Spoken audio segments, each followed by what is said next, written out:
Kiambu Member of Parliament Gathoni wa Muchomba has starred the hornet's nest by her remarks urging the church in the Mount Kenya region to embrace polygamy. Now, culturally and traditionally, polygamy has been acceptable in many African cultures.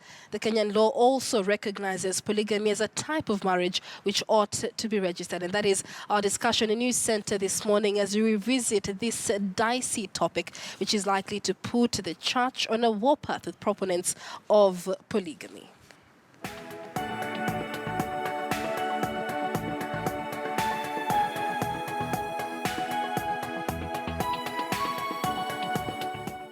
Well, in studio with us for this conversation this morning is Dr. Susan Gitao. She is a counseling psychologist and a lecturer at the African Nazarene University. You teach multicultural counseling. Yes, well, many do. thanks for joining us on News Center for the same. So this is something that has stirred quite a bit of controversy, especially after Gathoni wa Muchomba came out with it. Let's just listen in to what she had to say. But sometimes it's good to balance our Christianity with our culture. We need to know whether we are doing the right thing. We need to sit down in our planning board and really have this as a public discussion. Because the more we keep quiet, the worse it becomes. Right now here, we have so many young men who have come here, and they are talking about their mothers. They are not talking about their fathers. And some of them, by the way, the problems they are in right now is because of lack of parenthood. We need to be very honest. Hawa watoto ambao ni wa single mother, mababa zao wako wapi? And why do we want to pretend that this is not a problem? So for me, I'm saying, in as much as we are talking about our church and our culture, we need to go back to the drawing board and discuss this issue and come up with a solution. Now, Wakikuyu, tuwe honest to ourselves. Tuwe honest to ourselves. When we had our polygamous fathers and our forefathers, what wrong did they do? What crime did they commit? And why did we term it as a crime now? If there was no crime they committed, and we were born out of those families, and we excelled, why not go there if that is where we are going to get the solution? We are so pretentious today, and our pretentious lifestyle is what is costing us these problems we have today. So if polygamous is what is going to sort us out, let's go there. Kwani wale wabao wameshikilia mabibi watano 10 wamekufa? Kwani wamepelekwa jela? Well, Dr. Susan Gitao is a counseling psychologist, joins us in studio for the same. Many thanks once again. Gathoni wa Muchomba talks about polygamy as a way of entrenching family responsibility. Talk to us about that. Yes, Gathoni's view, I respect her, and I know at this moment Kenyans are on two sides. Because there are those that believe in monogamy marriages, and they have reasons why, and they are entrenched in their values. Right. And I'm looking at Gathoni wa Muchomba right now and the context of her statement. She has the recovering or addicts, alcoholic addicts behind her. And I watched her whole clip, and what she was saying, she even said it in mother tongue, that most of the addicts there from single motherhood, kind of family settings. And I guess it's just a concern for her. And my prayer is that it would be a man saying that, because the truth is, in this country, even the church is quiet about polygamous relationships they are aware of in the church. Why? I guess she has a point when she says that we need to have a balance. We need to be watchful, and we need to be also wise. Because the person who hurts most in a relationship where the father absconds his responsibility is the child. And when I look at it, is that when Christianity came into our African culture, I guess there wasn't a very clear way of taking it. Or even when the law is there, because we can talk about 4 marriages that are recognized in the country. The civil and the customary one is where people have issues, is where people want to hide. Right. Because the Christian marriages, it is just clear. And we know, if you are in a Christian marriage, it is expected to be monogamous. Apparently, you will find those ones who are legally in Christian marriages are the ones who have sired children out there. And the truth is, this thing is running from the low level human beings in informal settlements all the way up there to parliament. And I guess she's just bold enough to tell people, can we have a discussion? Because the country, for real, out of my work and experience in my work, I have discovered that the boy child is hurt most when it comes to identity crisis. Because girls are like, you show me another father, I'm very okay. But when it comes to a boy, there are deep-seated issues. And this is how the society has also socialized the people, that if you are a child from a single mother, and especially when you use your mother's name, it's like you're not a full man. And you find now the child and the mother suffers, and it's more of social stigmatization. And the truth is, some children are born out of wedlock for various reasons. Sometimes it could be out of rape, and sometimes it's rape like date rape, and you get a child. At the end of the day, you realize the man in most cases walks away scot-free. Right. But the woman takes up the responsibility. Probably what Gathoni wa Muchomba should be talking about is what needs to happen. Because she is a lawmaker and she has other lawmakers. And those men she's saying talk with her in private, in parliament, this is a time they need to come out and say, what do men want for this country? Right, but would polygamy really entrench more parental responsibility? Because we've heard of cases, even within nuclear family, where the father and the mother live together, they're married, but the children barely know their father.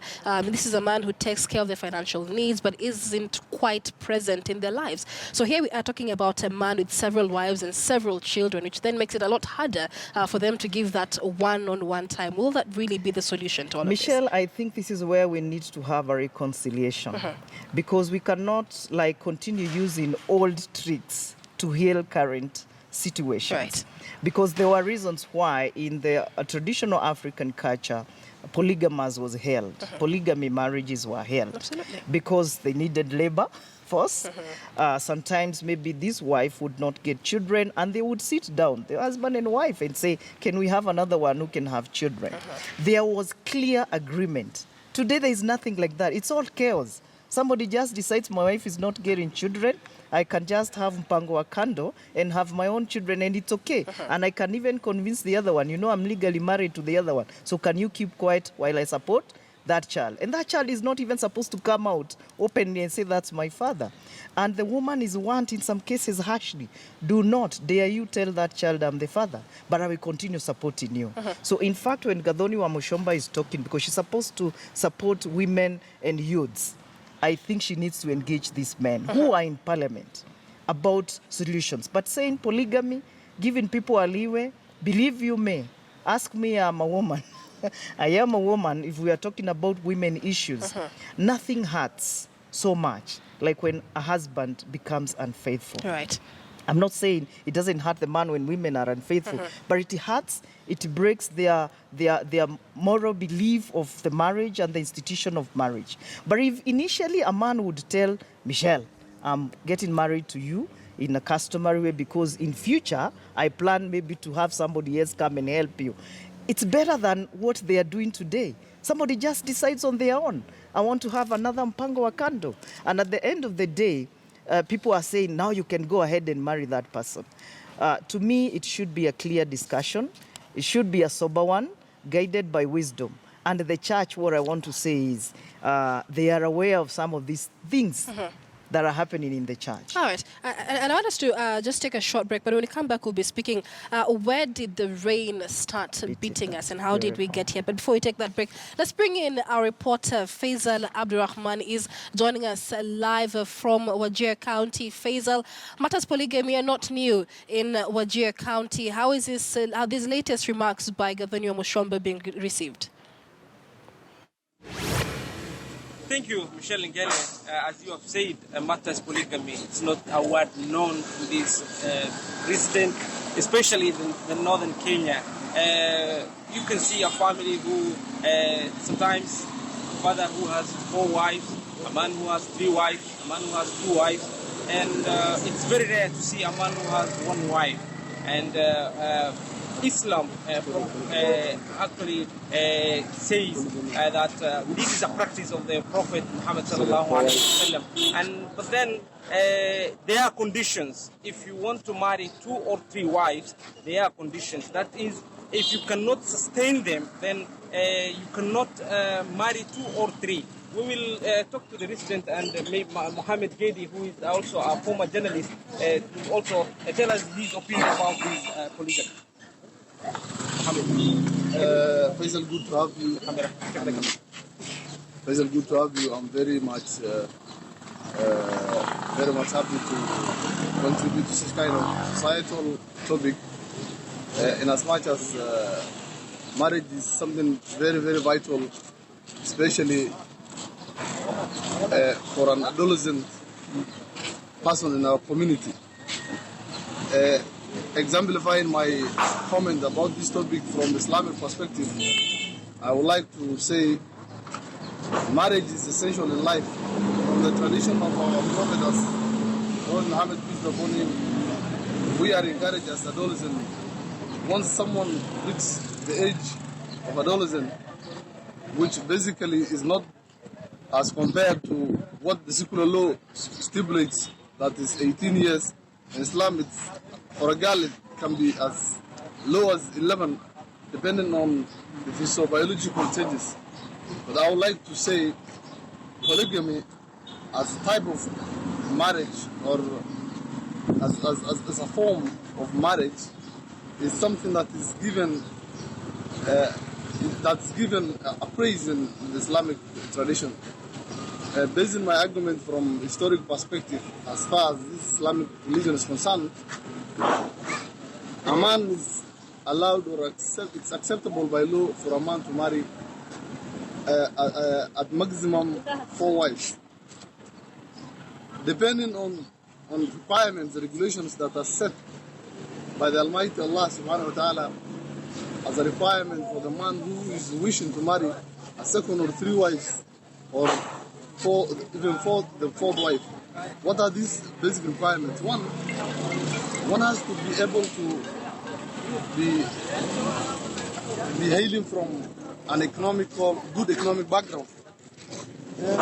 Second, justice is a very big issue. In Islam, women are given a key role. Basically, women are the roses of the houses, and a man is supposed to be of great care of the wives. And this is the reason as to why it's very cautious for men to marry 2nd, 3rd, or 4th wife. If a man has the ability to marry a 2nd wife from the financial perspective, and is someone who executes justice, then this is the key qualifications for a man to be a polygamous, rather per se, in the Islamic setup. Generally, this is now an uphelding. I'm trying to cross to the young generations. As you can see, I'm a young man, encouraging, even from population index, Malaysia need to grow. And we need to contribute to even what they call, we need to have our candidate in 2022. And this okay, thank you. That's a few of the notions from the residents. There are many who want to talk about this topic because it's a very interesting topic. But then, as my friend said, Mohammed, we've had is polygamy. It's not just a name or a word, but the word comes with many responsibilities. That is, if you are economically empowered, if you can make justice to the women that you are marrying, then you are allowed. Islam states to marry 1, 2, 3 wives. But then, if you cannot sustain them justice-wise and economically, then you cannot marry more than 1 wife. Back to you in the studio, Michelle again. All right, so many thanks. That is Faisal Abdirahman live from Wajir County. Residents of Wajir County, they're embracing polygamy quite well, considering it is part of the Islamic blueprint. We still have Dr. Susan Gitao with us in studio. So we've had that interview there. And, the man says Islamic blueprints allow for polygamy for as long as the man can sustain and take care of these women, up to 4 women. It states in the Kenyan constitution as well, that a man is allowed to marry more than one wife under certain conditions. In 2015, the High Court said women have the right to choose who their co-wives will be should they agree that the husband will get another wife. But Gathoni wa Muchomba was specifically appealing to the church, because it is, in the Kenyan constitution, basically. Where do you think this warpath will lead, the church and tradition, in terms of polygamy? I know the church will start talking, or rather they have started talking. There is this one pastor, bishop of some of the Pentecostal churches, who also voiced the same, and he was hit hardest by almost everybody. And I guess one thing we need to learn in Kenya is to listen to one another. We need to go to the root cause of why there are some voices about certain things. Because one thing that we do in our practice in counseling is to use unconditional positive regard. Somebody comes with their story. What nobody has listened to out there, we have the ears to listen. Right. And it makes us get to a level of not pointing fingers. We do not judge. And at the end of the day, we also as professionals hit a deadlock. Because we are like, yes, I can help these people heal. I can help them process what they are going through. But there is the law. So, and there is the church. And what I said earlier is that people are aware of the Christian marriages. The law is clear about that. So when it comes now to the church, because this is not about the Muslim faith, it is not about the Hindus that we are talking about. We are now talking about the Christians. And I have told you the truth is, and this is where we need Solomon wisdom in a very big way, where the church needs to come out clean, that we are even aware. You will find a church minister, a church leader is aware that Mr. So-and-so is having this wife as legally the wife, but they are also aware there is another one on the side. All right. So I think it's more of an open discussion, very open, because if we say we ape the Muslims are clear about what they are doing, and they say, should you get more than one, then you should be able to sustain them. All right. Let me just hold your thought there for a moment as we take a break. We'll be coming back with this conversation. We're discussing polygamy as a way of entrenching parental responsibility. It is a dicey topic that has now resurfaced based on the remarks of Kiambu Women Rep Gathoni wa Muchomba. And we're asking you on our Twitter poll question this morning, do you support polygamy? And if so, what are your reasons? Do you support polygamy? And what are your reasons? Our hashtag is KTN News Center. You can also tweet me directly at Michelle Ngele. We'll be sampling some of your thoughts and comments when we come back. Let's take a short break now.